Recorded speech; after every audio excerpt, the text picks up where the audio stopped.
মানি না আপনার সংস্কার, মানি না যে সংস্কার আপনি বাংলাদেশের নাম বদলায় দেন, ফয়লাই মান নাম বদলায় দেন। মান নাম যারা বদলায় দেয় তারা তো কুপুত্র। আমি বাংলাদেশের নাম বদলায় দিব আলী রিয়াজের মতো একজন লোক যে 40 বছর আগে দেশ ছেড়ে গেছে, আমেরিকার নাগরিক। আপনি ইলেকশন দেন, জনগণ সিদ্ধান্ত নেই কে সংস্কার করবে। ঠিক যারা ইলেকশন নিয়ে এইসব করবে, এইসব ছেলে খেলা করবে, চক্রান্ত করবে, তাদের পরিণতি কিন্তু এই হবে, আমি কয়ে দিলাম। কিন্তু ছাত্রদের দল করতে হবে, ছাত্ররা রাষ্ট্র ক্ষমতায়, পৃথিবীতে এটা নাই ছাত্ররা রাষ্ট্র ক্ষমতায় যাবে। প্রশাসন এদের কথা শুনে, এদেরকে ভয় পায়, কথা শুনে বললে ভুল হবে, ভয় পায়, যে কারণে স্কুল কলেজ বিশ্ববিদ্যালয়ের ছেলেরা আর লেখাপড়া করে না। একটা ভয় দেখানোর চেষ্টা যে তুমি আমার মতের মধ্যে সব কি ভয় দেখাবে রাজনৈতিক দল। আমি বললাম ফজলুর রহমান বলি, দেখি উনি স্কুলের হেডমাস্টার নাকি যে উনি ব্ল্যাকবোর্ডে লিখে আমাদেরকে চক কালি দিয়ে বুঝাই দিব যে আরে এই অঙ্কটা যারা পারবে না তারা কিন্তু পরীক্ষায় ফেল করবে, আমি কিন্তু তোমার বাপ চিঠি দিয়ে জানাই দিব। উনি যে এইসব কথা বলতেছে, উনি কোত্থেকে বলতেছে এটা কিন্তু উনি বুঝতেছেন। আমি আবারও বললাম এটা কিন্তু উনি বুঝতেছেন। আমি ওনাকে ভীষণ সম্মান করি, উনি ওনার সম্মান নিয়ে থাকা উচিত, কিন্তু এর জন্য আস্তে আস্তে মনে হয় উনি নিচে নেমে যেতেছে। উনি এইসব ভয় কেন দেখায় দল রে, রাজনৈতিক দল রে? উনি বলে দিব যে আমরা মানি না আপনার সংস্কার, মানি না যে সংস্কার আপনি বাংলাদেশের নাম বদলায় দেন, ফয়লাই মান নাম বদলায় দেন। মান নাম যারা বদলায় দেয় তারা তো কুপুত্র। আমি সেই সংস্কার মানবো? আমি কি মার কুপুত্র নাকি? আমি মুক্তিযুদ্ধ করছি, আমি কমান্ডার ছিলাম, আমার আশেপাশে থেকে রক্ত জোরে শহীদ হয়ে গেছে। আমি বাংলাদেশের নাম বদলায় দিব আলী রিয়াজের মতো একজন লোক যে 40 বছর আগে দেশ ছেড়ে গেছে, আমেরিকার নাগরিক, তার কথায় আমি বাংলাদেশের নাম। আপনার সংস্কার আমার মানতে হবে। সংস্কারের মানুষগুলোর চেহারা চিনি না, চিনি না। 2 পয়সার মূল্যায়ন আছে বাংলাদেশে। দাঁড়াক তো একটা ইলেকশনে, কোথা থেকে দাঁড়াবে? 5,000 ভোট পায় কিনা? তারা বড় বড় কথা বলে।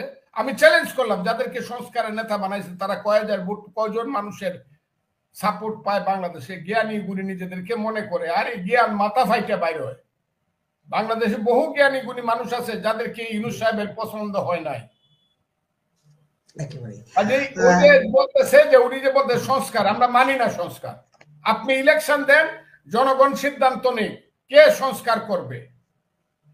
এখন আপনি বৈশা কিছু মব পায়া কিছু ছেলে পেলে, এই ছেলে পেলেও কিন্তু একদিন বুঝবে, এই ছেলে পেলে কিন্তু এই সমাজে আরো 60 বছর বাঁচবে, তারাও কিন্তু একদিন তাদের আউটলুক দিয়ে বুঝবে। এই বাবারাও কিন্তু বুঝবে যে আমরা কাজগুলা খারাপ করতেছি। যেমন প্রথম মুক্তিযুদ্ধের কথা বলতো না, কইতো পাকিস্তানের 47 আর 24 মুক্তিযুদ্ধ, কিন্তু যখন ফজলুর রহমানের মতো হতবাগারা মুক্তিযুদ্ধের পক্ষে স্ট্যান্ড নিছে, এখন সবাই কিন্তু মিলিয়া মুক্তিযুদ্ধ বলে। এই ছেলেরাও কিন্তু বুঝবে যে দেশের এই ধরনের সর্বনাশ করা যাবে না। বিনা নির্বাচনে হাসিনা 3 বার ক্ষমতা থাইকে যেমন একবারে তুলে মুলে গেছে, নিজে গেছে, বাপ রেলওয়ে গেছে, দল রেলওয়ে গেছে, ঠিক যারা ইলেকশন নিয়ে এইসব করবে, এইসব ছেলে খেলা করবে, চক্রান্ত করবে, তাদের পরিণতি কিন্তু এই হবে, আমি কয়ে দিলাম। কিন্তু আপনি মবের কথা বলছিলেন 3টা প্রজন্মকে এই প্রধান উপদেষ্টার নেতৃত্বাধীন যে সরকার 3টা প্রজন্মকে তারা নষ্ট করে দিছে। এইটার ব্যাখ্যা কি? 3 প্রজন্ম কেন নষ্ট হলো? আর এই মবটা কেন কন্ট্রোল করা যাচ্ছে না? মবটা কি কন্ট্রোল করা যাচ্ছে না এই কারণেই যে এই মব যারা করেন তারা সরকারের নিয়োগ করতে, এই কারণেই তাদের সকল অধিকার। একটা জিনিস দেখলাম সেদিন কোন একজন আওয়ামী লীগ নেতার বাসায় সম্ভবত গিয়ে তল্লাশির পরে সমন্বয়করা আবার পুলিশ যখন তল্লাশি করে বেরোচ্ছে, সমন্বয়করা আবার পুলিশকে তল্লাশি করছেন। তার মানে দেশের আইন শৃঙ্খলা কোন পর্যায়ে চলে গেল? মবটা কেন এই পর্যায়ে চলে গেল? কেন কন্ট্রোল হচ্ছে না?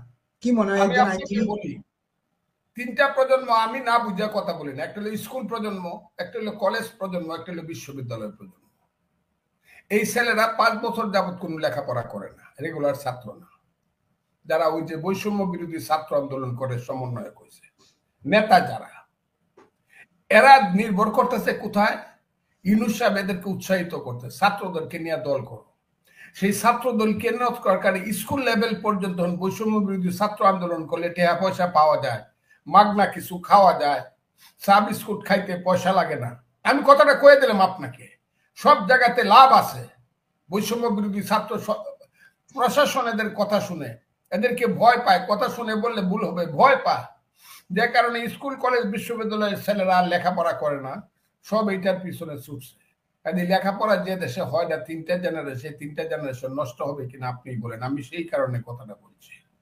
এখন সব ছুটছে, ছাত্রদের দল করতে হবে, ছাত্ররা রাষ্ট্র ক্ষমতায়, পৃথিবীতে এটা নাই ছাত্ররা রাষ্ট্র ক্ষমতায় যাবে।